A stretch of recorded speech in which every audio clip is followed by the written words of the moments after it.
NEET का paper leak होने के मामले में सीबीआई का ताबड़तोड़ एक्शन जारी है। लाखों बच्चों के भविष्य से खिलवाड़ करने वाले एक एक आरोपी को ढूंढा जा रहा है। हर छोटे बड़े लिंक को जोड़ा जा रहा है और टीमें हर पहलू की बारीकी से जांच कर रही हैं। मामले में सीबीआई ने अब तक 6 लोगों को गिरफ्तार किया है। इनमें सबसे बड़ा नाम नासिक का शुभम खेरनार है। जयपुर के 2 सगे भाई दिनेश बिवाल और मांगीलाल, दिनेश बिवाल का बेटा विकास बिवाल, अहिल्याबाई नगर से धनंजय लोखंडे और गुरुग्राम से मेडिकल स्टूडेंट यश यादव शामिल हैं। इन सब का नीट पेपर लीक में बड़ा रोल है और अब सीबीआई पुणे की मनीषा वाघमारे पर भी शिकंजा कस चुकी है। इसके अलावा सीबीआई 60 से ज्यादा लोगों को हिरासत में लेकर पूछताछ कर रही है। सीबीआई ने जिन आरोपियों को नीट पेपर लीक मामले में गिरफ्तार किया है, इनके रोल भी सामने आए हैं।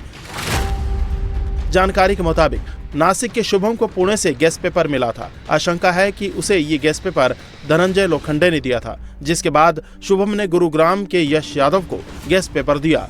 यश ने ही राजस्थान के जमवा रामगढ़ के दोनों भाई दिनेश और मांगीलाल से 45 लाख रुपए में डील की थी, जिनमें से 30 लाख रुपए दोनों भाई दे चुके थे।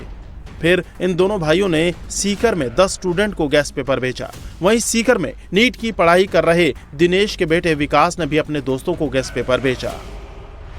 यानी कुल मिलाकर अब तक की जांच में पता चला है कि शुभम खेरनार पेपर लीक की सबसे बड़ी कड़ी है, क्योंकि शुभम नासिक के प्रिंटिंग प्रेस से जुड़ा था। प्रिंटिंग प्रेस में पहुंचकर उसने पेपर निकाला और पुणे और गुरुग्राम में भेज दिया।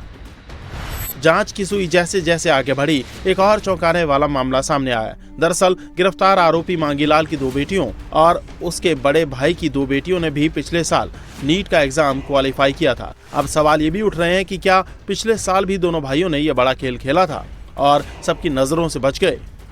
जांच एजेंसियों ने दावा किया है कि नासिक से जब पेपर लीक हुआ तो उसके बाद गुड़गांव होते हुए सबसे पहले राजस्थान में एंट्री हुई जमवा रामगढ़ में। जमवा रामगढ़ में हम जिस घर के बाहर खड़े हुए हैं, यानी दिनेश और मांगीलाल का ये घर है, और बताया जाता है कि नासिक से जब पेपर लीक हुआ तो जमवा रामगढ़ पहुँचने से पहले हरियाणा गुड़गांव के एक डॉक्टर से ये पेपर खरीदा गया 30 लाख रुपये में, और उसके बाद यहाँ से यानी जमवा रामगढ़ से इसी परिवार के लोगों ने अपने बेटे यानी सीकर में इस पेपर को पहुँचाया और उसके बाद सीकर से चूरू, झुंझुनू, अन्य राज्यों में पेपर व्हाट्सएप पर फॉरवर्ड होता चला गया। इसकी खरीदारी कितने में हुई है, इसकी जांच की जा रही है। जांच एजेंसी अपने अलग अलग तर्क लगा रही है, लेकिन बड़ी बात यह है कि जिस घर के बाहर मैं खड़ा हूं, यानी दिनेश और मांगीलाल के जो 5 बच्चे हैं, वो नीट में उनका चयन हो चुका है पिछले साल ही।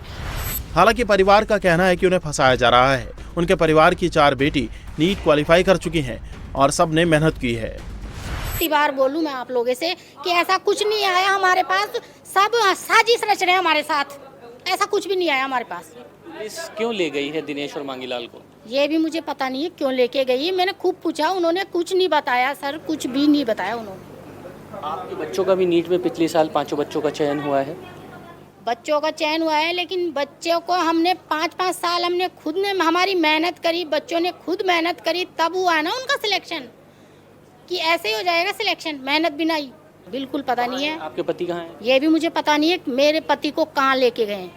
पुलिस कुछ नहीं बता रही है? कुछ नहीं बता रही हमको, तो ये हमारे साथ साजिश कर रहे हैं। ये कुछ भी नहीं है, मेरे हस्बैंड इसमें इन्वॉल्व बिल्कुल भी नहीं है, कोई साजिश कर रहा है हमारे खिलाफ।